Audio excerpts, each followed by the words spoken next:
Bonsoir à toutes et à tous, bienvenue dans Du Grain à Moudre. Aujourd'hui, les séries télé nous rendent-elles vraiment intelligents ? Vos collègues de bureau ont une drôle de mine depuis ce matin. Vous pensiez les retrouver frais et dispo après les vacances de printemps augmentées du pont du 1er mai. Ils ont le teint blafard, les yeux rougis, le regard rectangulaire. Aucun doute possible, ils ont succombé pendant leur congé à la pratique du binge-watching, pratique qu'on pourrait traduire par visionnage en rafale, et qui consiste à consommer d'une seule traite l'entièreté d'une saison de séries télévisées.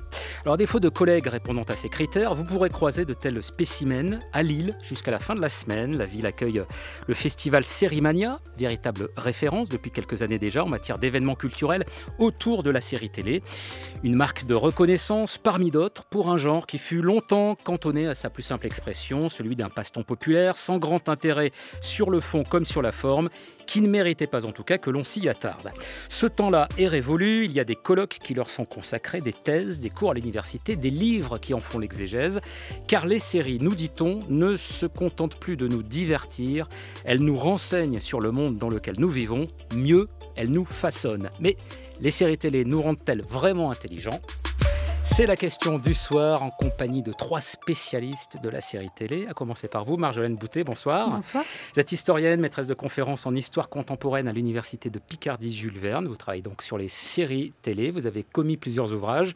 J'en citerai 2. Un village français, une histoire de l'occupation à la Martinière, c'était en octobre dernier. Un village français, c'est une série qui est diffusée depuis plusieurs années sur France 3. Oui, qui s'est terminé l'année dernière, d'où l'ouvrage récapitulatif sur la série. Oui. Et puis Cold Case, la mélodie du passé au PUF en 2013. Là, c'est une série américaine. Pour discuter avec vous, Pierre Cérizier, bonsoir. Bonsoir.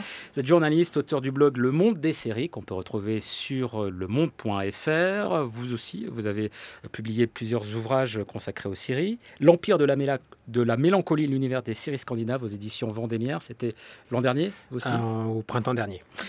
Le Prisonnier, sommes-nous tous des numéros, Le Prisonnier, fameuse série des années 60 au PUF, dans la même collection que celle de Marjolaine Boutet. On aura l'occasion d'en discuter, je pense, pendant l'émission. Vous avez, par ailleurs, entre autres, fait partie du comité éditorial d'Arte. Pendant quelques années. Voilà, parce que ça, j'imagine, ça vous a donné aussi un regard sur la production française. Oui. Voilà, française.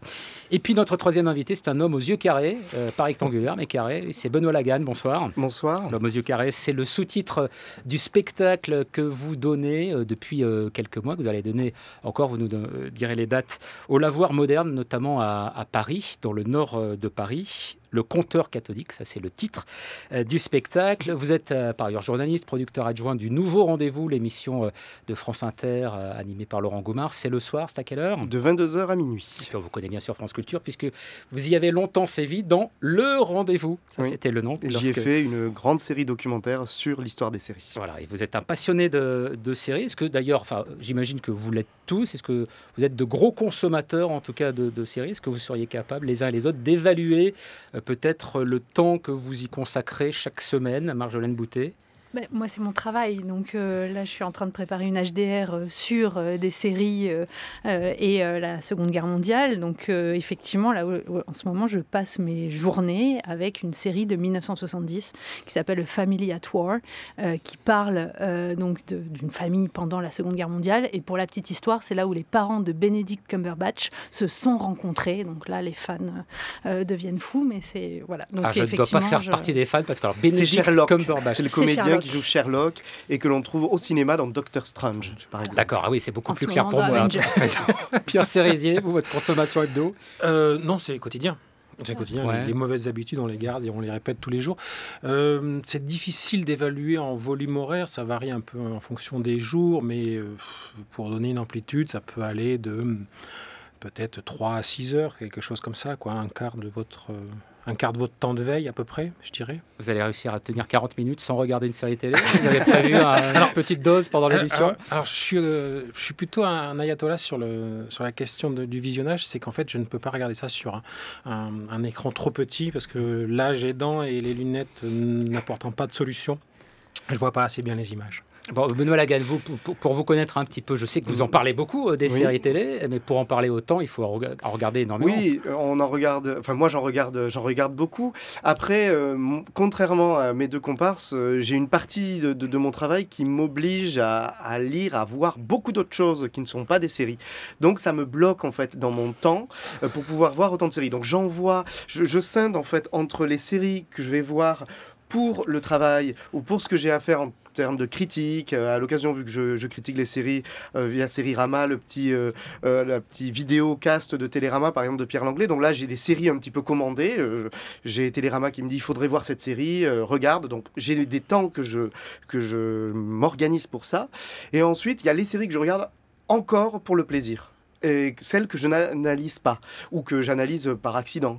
Et là, je dois suivre, je ne vais pas te dire en heure, mais je dois suivre 6, 7 séries par semaine. Voilà. Imaginons... Mais il y a eu pire par le passé. Imaginons que vous ayez pour ambition de regarder la totalité de la production actuelle. Est-ce que ce serait physiquement possible? Non, ça ne l'est plus. Ça l'a été. C'est-à-dire qu'il y a eu une courte période, on va dire au début des années 2000 jusqu'à peu près aux années 2010, où la production, quasiment l'ensemble de la production qui était disponible légalement ou illégalement, était regardable. Avec l'inflation exponentielle qui s'est produite avec les nouvelles plateformes, aujourd'hui c'est impossible. C'est-à-dire qu'à la fois les Américains se sont mis à produire une quantité qui dépassait même l'élasticité de notre temps, mais surtout c'est que nos voisins, que ce soit les Scandinaves, les Allemands, les Britanniques, les Italiens ou les Espagnols, se sont mis à en produire eux aussi beaucoup. Et donc, on n'a plus le temps. Y compris en pratiquant le binge-watching que j'évoquais au début de l'émission, Marjolaine Boutet, c'est-à-dire cette consommation totalement compulsive de séries où on regarde toute une saison. Enfin, je disais une saison, ça peut être d'ailleurs davantage, mais à la suite. Oui, d'autant plus que Benoît disait 6-7 par semaine. Et ça, effectivement, c'est une pratique héritée des années 2000. Parce qu'aujourd'hui, avec les plateformes donc de VOD type Netflix, mais il y a aussi, qui va arriver bientôt en France, Hulu, avec The Handmaid's Tale, dont on parle beaucoup, ces plateformes proposent une saison le même jour. Donc, on n'a pas un épisode qu'on peut arriver à voir dans la semaine en attendant le suivant. On en a directement 13 à consommer au rythme qu'on veut, mais là encore, dans le mois suivant, il y aura encore une nouvelle série, et puis une nouvelle, et puis une nouvelle. Donc, ça devient effectivement impossible. C'est du domaine de l'addiction, ça, Benoît Lagan? Non. Alors bon, on va pas l'addiction. Je supporte plus ce terme. Parce qu'à un moment donné, c'est marrant. J'ai fait une émission il y a pas longtemps sur les jeux vidéo. On m'a dit la même chose. Oui, mais quand on va au restaurant deux fois par semaine, est-ce qu'on dit qu'on est addictif au restaurant? Non. Oui, mais là, vous à votre rythme, ça serait 6 fois par jour que vous iriez au restaurant. Oui, mais une série qui dure... Quelqu'un qui écoute Hervé Gardette tous les soirs, il écoute 5 fois Hervé Gardette. Ben moi, je regarde 6 séries de 42 minutes par semaine. C'est rien. Je suis pas addict à Hervé Gardette. Enfin, quand on est un auditeur du Grand Amour. Donc, la question par rapport à est-ce qu'aujourd'hui, on peut voir tout ce qui se produit, on n'a jamais pu voir en fait tout ce qui se produisait. D'abord, il y a eu le fait qu'on était empêchés, nous, ici, de voir tout ce qui pouvait se produire ailleurs. Que ce soit les Allemands qui produisaient des tas de choses et on voyait pas, que ce soit bien évidemment les Américains, on en avait quelques-unes, mais on avait quoi, la mousse de la bière, quoi. Enfin, c'est tout ce qu'on avait. C'est pas forcément le meilleur quand je dis la mousse de la bière, c'est pour ça que je donne cette image-là. Et ensuite, aujourd'hui, tout est quasi accessible. Donc tout d'un coup, on voit presque tout, et en plus, comme le disait Pierre justement, il y a beaucoup plus. Donc il y a beaucoup plus, et en plus on peut tout voir. Donc là, c'est vraiment impossible. Et paradoxalement, ça a un effet vertueux, c'est-à-dire qu'en fait, cette surabondance vous oblige mécaniquement à faire un tri.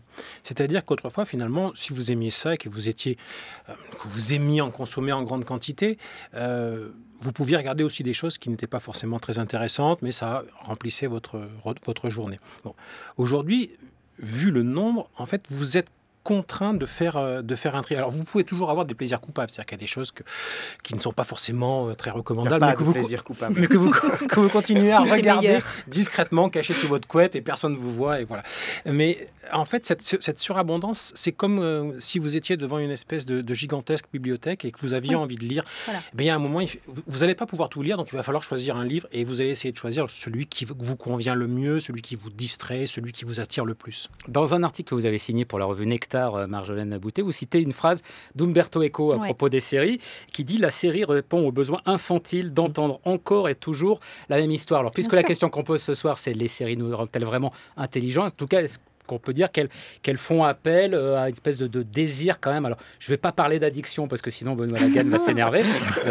Non, mais parlons mais en de tout fiction. cas, et puis quelque chose d'insatiable aussi, enfin une satiété mais, oui et non, parlons de fiction, parlons de récit. Cet article d'Umberto Eco date de 1987, donc bien avant le troisième âge d'or des séries, bien avant tout ça. Mais ce dont parle Umberto Eco, il parle de récit et il parle de fiction et il parle de ce plaisir. Je ne dirais pas inné parce qu'il est éminemment acquis, mais il est acquis dès l'enfance d'entendre des histoires. Au départ, donc c'est les parents qui racontent des histoires aux enfants et puis on apprend à lire. Et c'est ça, en fait, la grande différence. C'est que on est accompagné dans notre rapport à la lecture, on apprend à lire, on n'apprend pas à regarder des images. Et c'est ça la grande différence et ce pourquoi il y a une espèce de mépris ou de distance vis-à-vis de ces images, parce que l'école, et je suis enseignante, s'en est désintéressée. Et du coup, les enfants ont un rapport, on parle beaucoup des écrans, etc., qui est immédiat.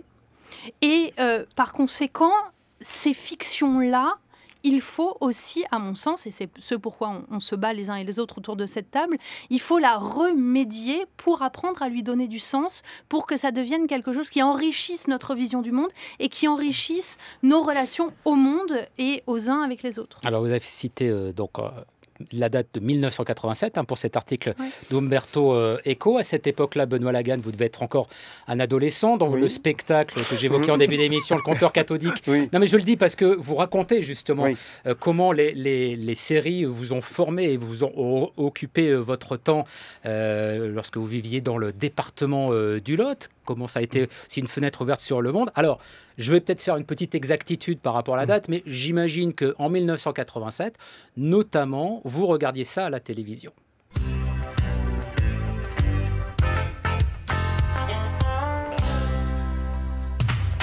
Je ne suis pas le genre de mec qui aime la bagarre. Faut pas me pousser trop loin, tu vois, et faut pas me chercher. Même si je suis cascadeur, j'ai quand même l'amour dans le cœur. Je préfère jouer au tombeur que jouer au catcheur. Je suis l'homme qui tombe à pic, je suis l'homme qui vient de loin. Et dans ma peau de flic, je n'ai jamais peur de rien. Je suis alors le générique de l'homme qui tombe à pic avec l'Imajor qui auparavant avait été l'homme qui valait 3 milliards, Benoît Lagan. Alors, ça fait partie des séries que vous regardiez le dimanche après-midi à la télévision. Il y en avait évidemment beaucoup d'autres à l'époque. On a l'impression qu'il y a beaucoup de séries aujourd'hui, c'est vrai, mais il y en avait déjà beaucoup il y a 30, il y a 40 ans. Pourquoi est-ce que vous regardiez par exemple cette série ? Est-ce que c'est parce qu'il n'y avait rien d'autre à faire ou parce que c'était bien ? C'est pas par amour de la musique. J'ai toujours aimé la country. Pourquoi ? Est-ce que vous pouviez y trouver des choses qu'on peut trouver aujourd'hui dans les séries? À ce moment-là, donc là, vous disiez 87, en fait, L'homme qui tombe à pic, c'est 81, 82, en réalité, quand ça passe chez Jacques Martin. Voilà. Bon, quand c'est rediffusé, c'est 87. Voilà, parce que vous diffusez cet extrait parce que vous spoilez un petit peu mon spectacle, Hervé Gardette. Mais donc, du coup, je peux vous en dire un petit mot. Effectivement, c'est à un moment donné où là, j'ai eu une dizaine d'années. Donc, je regarde l'Imajor et je regarde L'homme qui tombe à pic, ce cascadeur, parce que ça me plaît beaucoup de voir déjà un personnage, un comédien que je connaissais, que j'avais déjà vu dans d'autres séries, L'homme qui valait 3 milliards. Donc il y avait un plaisir de retrouver quand même un comédien que j'aimais.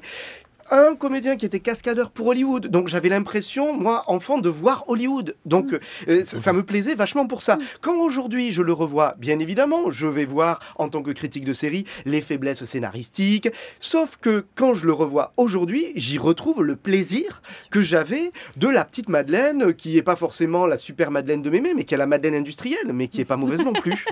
Oui, ben alors ça, c'était à une époque où il n'y avait pas, par exemple, des collections comme celle qui a été créée par par les PUF, les presses universitaires de France, donc maison d'édition évidemment extrêmement sérieuse sur la série des séries à laquelle vous avez contribué, et vous, Marjolaine Boutet, et vous, Pierre Cérizier. Pour quelles raisons, par exemple, ces séries, alors qu'ils n'avaient peut-être pas un contenu, disons, soit à dimension politique ou sociologique aussi important peut-être que certaines séries actuelles, mais pourquoi en tout cas est-ce que ça n'intéressait pas davantage le milieu intellectuel? Parce qu'aujourd'hui, quand même... Parce que les intellectuels français ont longtemps méprisé la télévision. Ils l'ont considérée comme le diable. Moi, sur une antenne voisine de la vôtre, j'ai entendu dire quelqu'un qui était très respectable et que par ailleurs je trouvais très intelligent, dire que la télévision c'était le meilleur moyen d'abrutir les masses populaires. Et en le disant très sérieusement et sans rigoler, quoi. C'est-à-dire qu'en fait, c'est quelqu'un qui ne comprenait pas ce média-là et qui ne voyait pas l'intérêt, qui le présentait comme une sorte de menace par rapport à l'art noble que serait le cinéma. Et alors évidemment, au Panthéon, la littérature, la poésie et la peinture. Mais voilà, je pense qu'on a un travers en France, c'est d'avoir mis très longtemps à aimer notre télévision. Un problème que, par exemple, n'ont pas du tout eu les Britanniques, qui se sont emparés de cette chose-là très très tôt, au sortir de la guerre, et puis ils se sont dit, bon, on va faire de la bonne télé. Et aujourd'hui, ils font sans doute ce qui se fait de mieux en production télévisuelle, même avant les Américains. Je crois qu'il faut l'aimer, la télé, il ne faut pas en avoir peur. Marjolaine Boutet, je ne vais pas vous interroger sur L'homme qui tombe à pic, parce que manifestement, ce n'est pas une série qui fait partie de votre culture. Je suis un peu plus jeune, enfin, j'ai des souvenirs très très vagues, effectivement, de L'homme qui valait 3 milliards. Mais dans ces époques, en tout cas, voilà. Alors, il y avait Starsky Hutch, il peut y avoir Dallas, c'est-à-dire, est-ce que c'est des séries qui pouvaient être intéressantes sur le moment, c'est-à-dire à analyser, ou bien est-ce qu'elles le sont devenues parce que vous êtes historienne, c'est-à-dire sur ce que ça témoigne de l'époque oui, alors moi, à laquelle elles ont été faites. Grâce aux séries télé. Moi, j'ai grandi pour le coup j'ai regardé des séries davantage dans les années 90. Donc, moi, j'ai été biberonnée à Beverly Hills et à Hélène et les garçons, qui ne sont pas là encore les séries encensées par la critique. Attendez, je ne vois pas très bien le rapport entre je suis historienne grâce aux séries télé et j'ai vu Beverly Hills. Ouais, voilà. Comment vous faites le lien? Eh ben, ça vient de là. Parce que c'était des ados, c'est ça, à Los Angeles, alors, dans des banlieues assez friquées. C'était des ados dans une banlieue friquée. Et là encore, c'était l'Amérique. Et ça me faisait rêver, comme Benoît. Et j'ai eu la chance, à 15 ans, de partir aux États-Unis et de me rendre compte que ce que je voyais à la télévision était beaucoup plus proche des États-Unis que ce que je voyais des États-Unis au cinéma. Parce que j'allais aussi au cinéma et je lisais aussi beaucoup de livres. L'un n'empêche pas l'autre. Bref.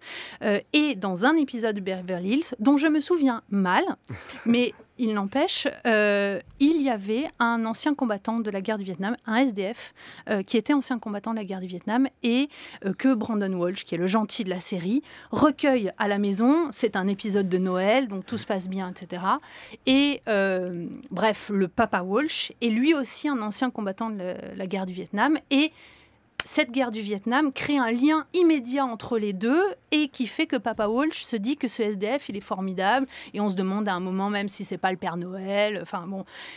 Et ça. Et donc vous êtes intéressé à la guerre du Vietnam. Et donc je me suis intéressée à la guerre du Vietnam dans les séries télé parce que dans ces séries des années 90, moi j'avais l'impression que tous les hommes en âge d'être mon père avaient fait la guerre du Vietnam. Et à l'école, j'apprends que seulement 8% de la population américaine en âge de les combattre est effectivement allée au Vietnam. Donc je me suis dit, comment ça se fait qu'il y ait la réalité historique d'un côté et ce que je vois à la télévision de l'autre? Et j'ai décidé, donc en master, de m'interroger sur cette différence entre les représentations et la réalité historique et qu'est-ce que ça veut dire. Et c'est en faisant ça que je me suis découverte historienne. Alors, la guerre du Vietnam, ça vous fait un point commun supplémentaire avec Benoît Lagan, parce que j'ai lu une interview que vous avez donnée récemment à l'Humanité par rapport à votre spectacle.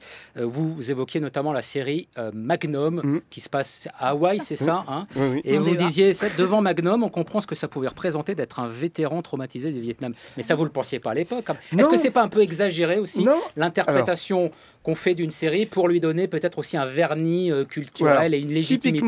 Typiquement, pour Magnum, je n'avais pas de conscience particulière de ce que je voyais. En revanche, ce que je voyais, c'est que tout d'un coup, dans ma série un peu bubblegum, où il y avait Magnum qui était super beau, super fort et auquel je m'identifiais parce que j'avais envie de lui ressembler avec son short, j'aurais tellement ménagé le crawl comme lui, que tout d'un coup, dans l'épisode, il y avait un twist et que là, on le retrouvait où il était sombre, où il était en pleine guerre du Vietnam. Alors je précise un twist, il ne se mettait pas à danser le twist. Non, voilà. On le voyait à une autre époque, quelques années plus tôt. Et là, on voyait qu'il était un autre homme. Et ça m'a... Si aujourd'hui on me parle de Magnum et qu'on me dit quelles sont les images qui me restent de Magnum, il y en a deux. Il y a celle où il nage avec sa planche et il y a celle où il est sombre pendant le Vietnam. Mais ça, à ce moment-là, je ne l'expliquais pas. Mais j'ai peut-être même pas besoin qu'on me l'explique. C'est pas ça le but. Aux États-Unis, au moment où ils l'ont vu, les adultes comprenaient. Si les enfants comprenaient pas, ils pouvaient toujours en parler. Et on pouvait s'en parler ensuite autour du cheesecake et tout le monde en parlait. Quoi. Pas négliger la puissance de ces images. C'est comme si vous méprisiez les images que nous donne la publicité. La publicité, on ne nous l'explique pas, mais évidemment, ça influence notre vision du monde et nos représentations des hommes et des femmes, par exemple. C'est un instrument de soft power qui est incroyable. C'est-à-dire qu'en fait, je pense qu'on est tous les trois, on appartient tous les trois à cette génération où l'Amérique, elle nous faisait rêver. Quoi. Enfin, je veux dire, peut-être qu'aujourd'hui, elle ne fait plus rêver les ados qui ont entre 15 et 25, mais on est de cette génération où, pour nous, l'Amérique, c'était un endroit où on pouvait aller, où on pouvait se projeter. Moi, je me rappelle, quand j'étais jeune adulte, que j'ai commencé à travailler, le premier pays que j'ai voulu vraiment visiter, c'était les États-Unis. Il fallait que j'y aille, je voulais voir ce que c'était. J'en avais tellement entendu parler que j'allais pas aller en Espagne, qui est juste à côté de chez moi. Non, je suis parti aux États-Unis. Que ça influence, évidemment, si on a été baigné dans cette culture-là. Mais est-ce qu'il n'y a pas des fois une surinterprétation autour de séries, c'est-à-dire qui sont d'abord un plaisir, vous le disiez justement, et que à force peut-être de vouloir aussi légitimer une pratique, on finit peut-être par la détourner de sa destination initiale. Alors, c'est-à-dire simplement donner du plaisir. Ça dépend du statut que vous accordez en fait à l'œuvre culturelle, c'est-à-dire à partir de quel moment une œuvre culturelle mérite d'être interprétée et de produire un discours sur elle-même. C'est-à-dire que moi, ce que je trouve... Et parce que toutes les séries de télé, par exemple, méritent d'être interprétées pour vous. Oui. Mais je pense qu'en fait, tout objet culturel, quelle que soit sa qualité, mérite qu'on s'y attarde. Moi, je trouve formidable que Benoît fasse un spectacle comme ça, où il raconte, en fait, il produit du discours, c'est-à-dire qu'en fait, il se sert de la télévision pour produire du discours. Je pense que tout objet culturel, quel qu'il soit, on pourrait parler, par exemple, je pense qu'on peut avoir un discours sur la collection Harlequin. Ça ne serait pas indigent, ça ne serait pas honteux. Et bien, je pense qu'on peut avoir un discours extrêmement sensé, raisonné et argumenté sur Dallas, sur L'homme qui tombe à pic ou d'autres. L'idée pour moi, c'est aussi quand je sans doute dans cet entretien où je citais cet exemple, c'était pour qu'à un moment donné, juste on comprenne qu'il y avait des choses qu'on regardait et qu'on les regardait comme des purs plaisirs, mais que ces œuvres-là, à ce moment-là où on ne s'attardait pas sur ce qu'elles pouvaient dire, et que peut-être que si à l'époque il y avait eu des papiers un peu profonds qui avaient dit des choses sur ce que cette série regardait, mon père, lui, aurait accepté plus facilement que je le regarde. En fait, c'est pour ça. Après, moi, aujourd'hui... Mais peut-être que ça vous aurait moins donné envie de le regarder si votre père vous disait... Non, mais on s'en fiche. Je l'aurais regardé, il m'aurait dit, j'aurais dit oui, papa, ce que j'aurais fait, c'est que je l'aurais regardé et au moins j'aurais eu l'aval. Là, il fallait que je me bataille avec mon père pour pouvoir regarder une série. Mais ce qui, moi, est important, c'est certes, on peut produire du discours sur toutes les séries. Depuis que la télévision existe. C'est pas que parce qu'aujourd'hui, tout d'un coup, on a des gens dans les universités qui peuvent enfin produire du discours légitimé. C'est pas parce qu'il y a des émissions sur France Culture où on nous invite pour parler des séries. C'est pas parce qu'il y a tout ça que aujourd'hui, les séries d'aujourd'hui portent un discours. Elles ont toujours porté un discours. Mais les séries d'aujourd'hui comme d'hier, elles sont aussi ludiques, elles sont aussi du divertissement, et l'un ne va pas forcément à l'opposer avec l'autre. Alors prenons justement une série d'aujourd'hui, parmi la multitude de séries qui existent, et vous allez me dire quel discours on peut produire à son sujet.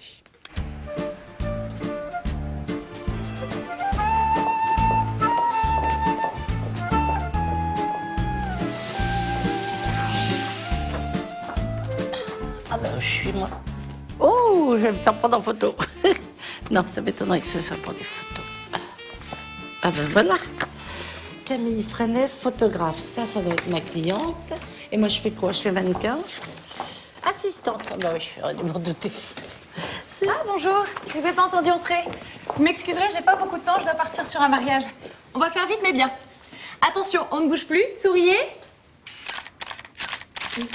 Non, mais... Petit quiz, avez-vous reconnu Marjolaine Boutet, la série dont on vient d'entendre? Et il me semble même... Joséphine Ange Gardien. Joséphine Ange Gardien, et il me semble même que c'est le crossover avec Camping Paradis, mais je suis pas complètement sûre parce qu'il y a beaucoup de scènes de mariage. Un crossover, c'est quand on mélange des héros de deux séries. Voilà, et voilà, c'est les héros de Camping hein. Paradis, autre grande série de TF1, donc sont allés chez Joséphine, et il y avait une histoire de mariage aussi, mais il y a beaucoup de mariages dans Joséphine, donc je peux me tromper. Vous avez écrit, Marjolaine Boutet, pour la collection des Puffs, la série des séries. Est-ce que Joséphine Ange Gardien aurait pu faire l'objet, la série vient de s'arrêter, enfin la collection vient de s'arrêter, mais est-ce que vous auriez pu écrire un volume sur Joséphine Ange Gardien? Est-ce que c'est une série qui est suffisamment de qualité? Je vais quand même utiliser ce terme, je me fais un petit peu l'avocat du diable avec vous ce soir, mais c'est quand même aussi un vocabulaire qu'on retrouve quand même beaucoup dans la critique des séries télé, la qualité à la fois cinématographique et puis la qualité aussi en termes de contenu. Est-ce qu'elle aurait pu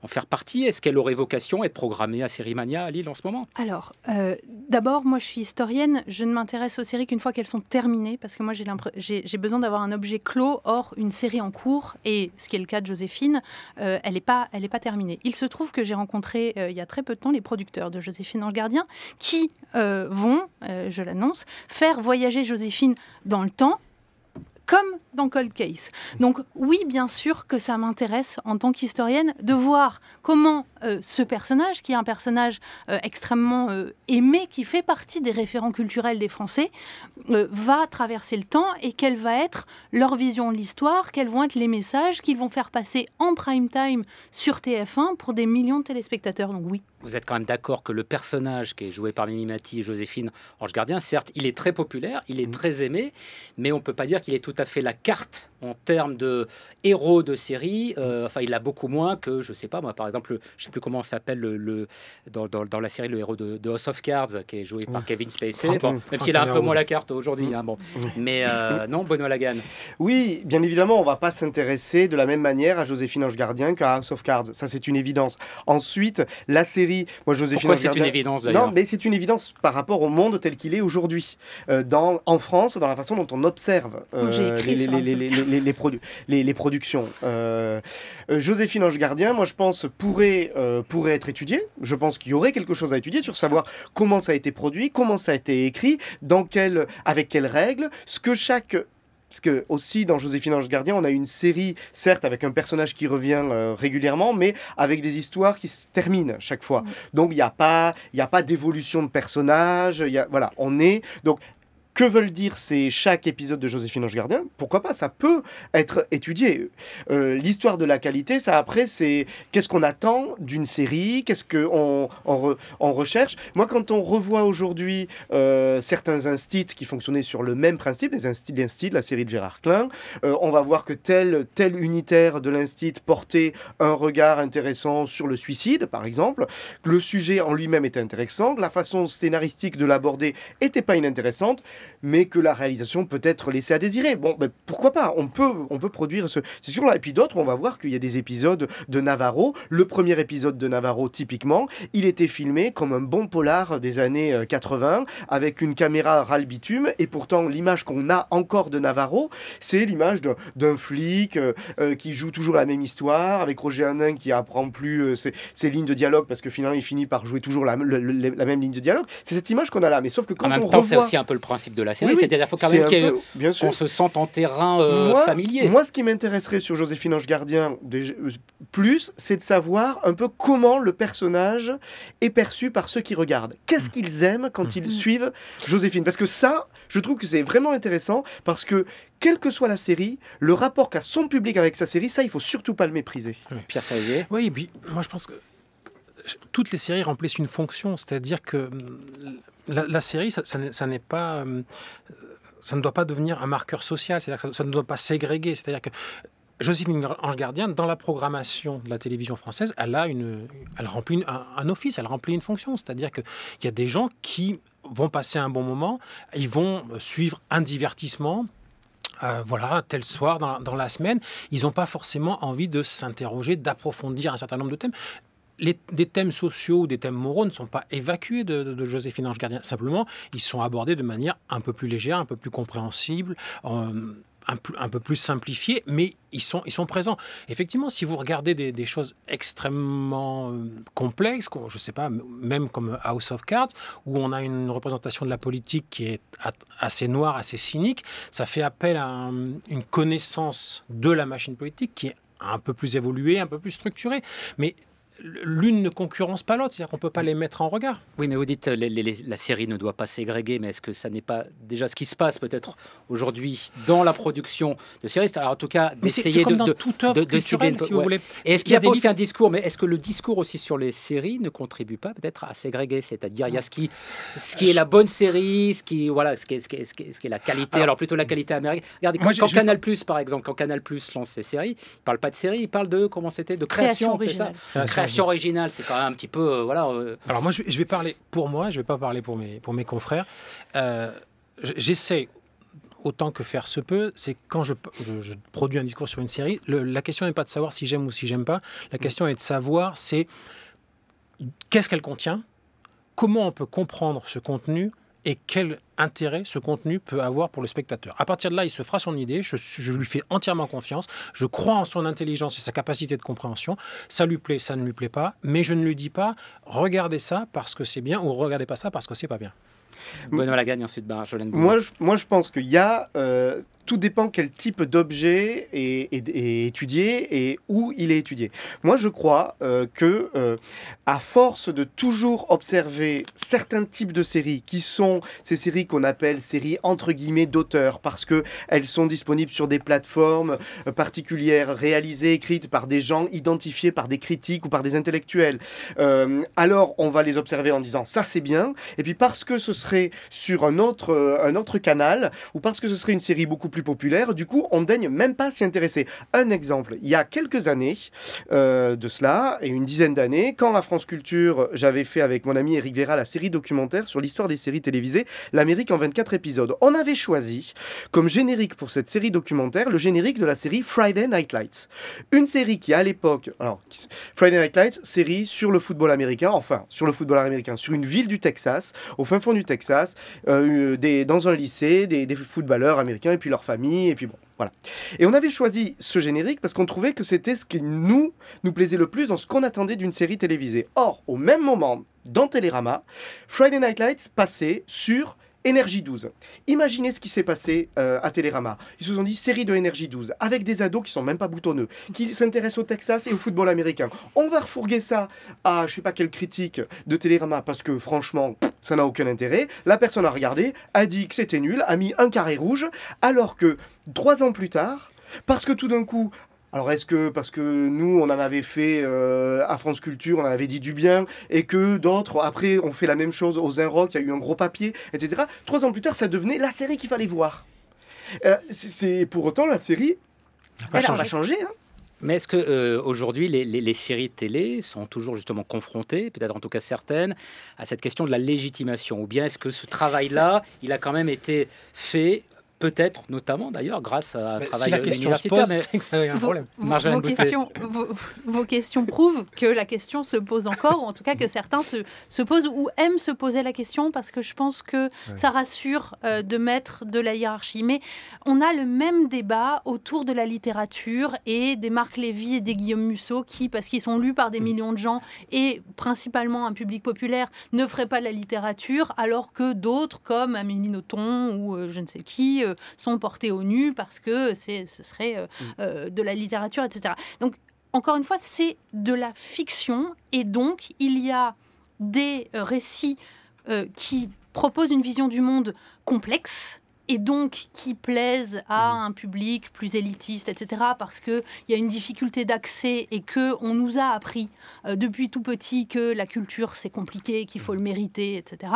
Et des visions du monde beaucoup plus simples, voire simplistes, mais qui sont quand même des visions du monde. Et à mon avis, les élites culturelles dont nous faisons partie ont vraiment tort de mépriser ce qui se passe, parce que, par exemple, quand on voit le succès de Capitaine Marlowe, plus de 7 millions de personnes qui regardent ce personnage-là, en fait, pourquoi il plaît, à mon avis, c'est parce qu'il exprime ce ras-le-bol des élites et ce ras-le-bol du système dans lequel énormément de gens se reconnaissent. Et il faut regarder ça, il faut s'y intéresser pour comprendre un peu le monde dans lequel on vit aussi. Moi, ce qui me fatigue par rapport à cette segmentation qu'on fait de plus en plus et qui, moi, fait que souvent, quand je lis des papiers, je saute de mon fauteuil, c'est que je suis passé d'un genre qui était totalement méprisé. Quand je regardais Magnum, on considérait que je regardais de la merde. Ensuite, on a accepté un peu plus les séries. C'est-à-dire qu'on a commencé à en parler. Et là, on vient m'expliquer qu'il y a 2 types de séries. Il y a celles qui sont bien et celles qui ne sont pas bien. C'est pas ce que j'ai fait. Hein. Non, mais au final, on en revient à la même problématique. C'est que la série qui est à la base un art populaire qui permet à quelqu'un qui transcende les classes sociales et les générations, on s'intéresse plus à ces œuvres-là, on s'intéresse qu'à des œuvres de niche destinées à des publics niches. Il y a peut-être aussi des séries qui ont besoin d'un temps de maturation pour qu'on les apprécie pleinement. Vous qui avez écrit sur la série Le Prisonnier, Pierre Cérizier, quand elle sort, c'est quoi, c'est les années 60 ? Alors, elle sort en 67. Elle est appréciée comme elle l'est aujourd'hui ? Moi, ça a provoqué un tollé en Grande-Bretagne. C'est-à-dire que la fin du Prisonnier, ça a été accueilli. Je vous dis pas la fin, vous allez le regarder. Mais ça a tellement déçu les gens que ça a provoqué des émeutes. Le standard de la BBC, de ITV avait explosé. Enfin bon, voilà. Donc je pense que oui, il y avait beaucoup de gens qui suivaient, qui aimaient ça. Moi, j'ai écrit ce bouquin-là parce que c'est un peu ma Madeleine à moi. C'est-à-dire qu'en fait, j'avais découvert Le Prisonnier devant La Une est à vous de Bernard Gollet. Et tous les samedis après-midi, je regardais ça et je me disais, putain, Patrick Macgollet. C'est génial parce qu'on pouvait téléphoner pour choisir la série. On pouvait choisir sa série. C'était le truc interactif, c'était formidable. Et un jour, en le regardant, je me suis dit, un jour, il faudra que j'écrive un bouquin là-dessus. Et là, en fait, c'est ce que j'ai fait. Mais effectivement, c'était une série pour l'époque qui était extrêmement intellectualisante. On y critiquait la société de consommation, on se posait la question de la relation entre l'Est et l'Ouest, on était dans la guerre froide, on se demandait qu'est-ce que c'était la liberté, est-ce qu'on pouvait truquer des élections, est-ce qu'on pouvait tripoter influencer le cerveau des êtres humains. C'était génialissime. Et en même temps, il y avait toujours ce regard des intellectuels français qui méprisaient ça parce que c'était de la télévision. Moi, je viens du monde du polar. J'ai commencé la littérature.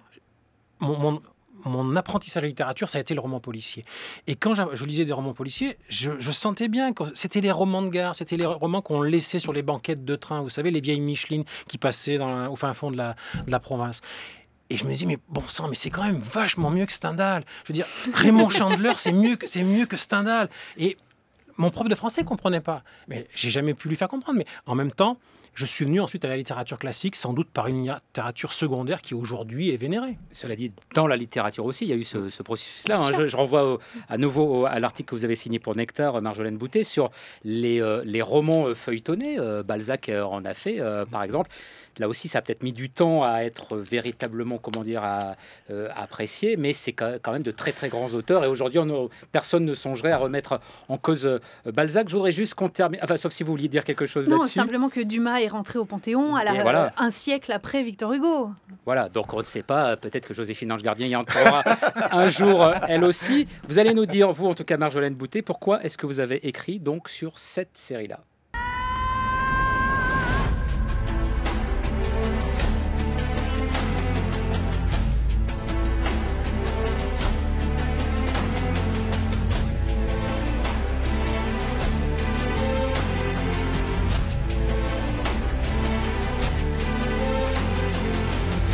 Alors, qu'est-ce que c'est que cette série, même si on en a déjà un petit peu parlé? La musique est très belle, je ne l'ai jamais vue. Moi. C'est Cold Case. Alors, c'est une série qui n'est pas éditée en DVD pour des questions de droits musicaux, parce que chaque épisode est truffé de tubes de l'année où se déroule le meurtre. Alors, pourquoi j'ai écrit sur cette série? J'en ai fait 224 pages, donc c'est très compliqué à vous résumer. Mais en gros, c'est une série policière avec une enquêtrice qui fait un travail d'historienne, c'est-à-dire qu'elle va résoudre des meurtres qui se sont passés il y a 1 an, 10 ans, 30 ans, 90 ans pour le plus ancien, grâce à des méthodes d'historienne, c'est-à-dire qu'elle va regarder le passé avec son regard contemporain, réinterroger les témoins et regarder les sources avec un œil neuf, et ce qui lui permet de débusquer la vérité, avec en plus à chaque fois une morale qui montre que si la tolérance progresse et qu'on accepte mieux la différence, on vit mieux ensemble. Donc on pleure à chaque fois avec la musique qui va bien et le fantôme qui vient. C'est une série vraiment très forte sur finalement ce qu'est l'histoire, et donc évidemment ça m'a et qui passe encore à la télévision. Alors c'est rediffusé très régulièrement sur France 4. Et ben voilà, ça peut être un conseil. Vous entendez le générique. Je ne vais pas avoir le temps de vous poser la question qui doit sans doute vous saouler. C'est-à-dire, c'est quoi la série qu'il faut regarder en ce moment? On n'a pas le temps. Donc vous me le direz. Tant mieux. Merci en tout cas à tous les trois d'avoir participé à cette discussion. Pierre Cérizier, Marjolaine Boutet, les références bibliographiques de l'un et de l'autre, c'est sur notre site franceculture.fr. Merci Benoît Lagan. Le Lavoir moderne parisien. Les prochaines dates, c'est quand? 17 et 31 mai. Voilà, pour le compteur cathodique. Et puis puisqu'on a parlé de séries télé, je parle aussi de séries radio. Deuxième podcast original de fiction désormais en ligne sur France Culture, l'incroyable expédition de Corentin Tréguier au Congo. C'est signé Emmanuel Suarez et Sophie Aude-Picon. Il y a les 10 épisodes qui sont en ligne sur franceculture.fr. Merci à tous les trois, merci à toute l'équipe du Grain, Virginie Leduc, Antoine Tricot, Fanny Richer, Antoine Dulster et Prune Saez. Émission réalisée par Véronique Villa avec à la prise de son Emmanuel Morse-Duncan.